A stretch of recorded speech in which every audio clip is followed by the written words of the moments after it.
আগামী 7ই জুন রবিবার সকাল 8টা থেকে শুরু হবে হেদুয়াতে উত্তর কলকাতা উদয়নের পথে পথ চলা। 28 বছর হয়ে গেল কিন্তু দেখতে দেখতে।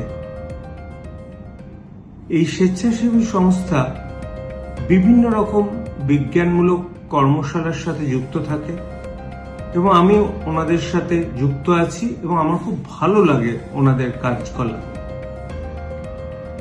এবারে রক্তদান শিবির হবে এবং সেই রক্তদান শিবিরে অবশ্যই আপনারা যারা পারবেন, যারা এলিজিবল, রক্ত যারা দিতে পারেন, এসে রক্ত ডোনেট করবেন।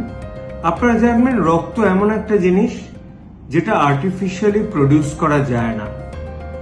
রক্ত একজন যে দিচ্ছেন, আপনি ভাবছেন যে একজন মানুষকে উপকার করলেন, তা কিন্তু নয়। আমরা রক্তকে 4 জন মানুষকে দিতে পারি।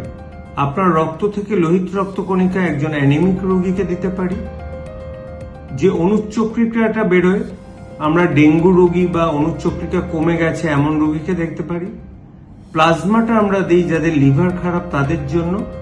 আর প্লাজমা থেকে আমরা ক্রায়ো প্রেসিপিটেট বার করি, যেটা থেকে হিমোফিলিয়া রোগীর ভীষণ উপকারে লাগে। সুতরাং রক্ত এমন একটা জিনিস, এই দান মহৎ দান। আরেকটা কথা না বললে নয়, রক্ত যখন শরীর থেকে বেরিয়ে যায় সেটা ধর্ম হারায়।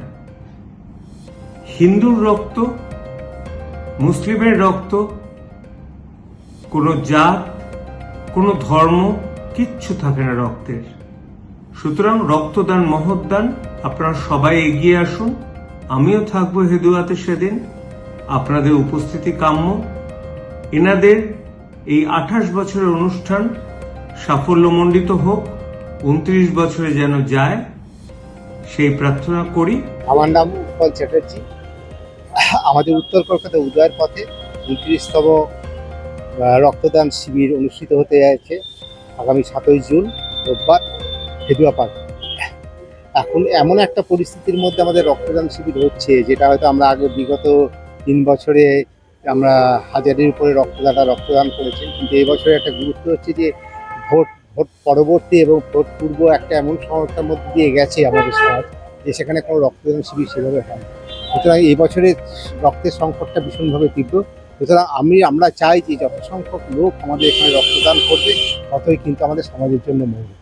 আমি প্রত্যেকের কাছে কামনা করব যে আপনারা আসুন, এই রক্তদানটাকে সাফল্যমণ্ডিত করে তুলুন। আর যত বেশি সংখ্যক রক্তদান এখানে হবে,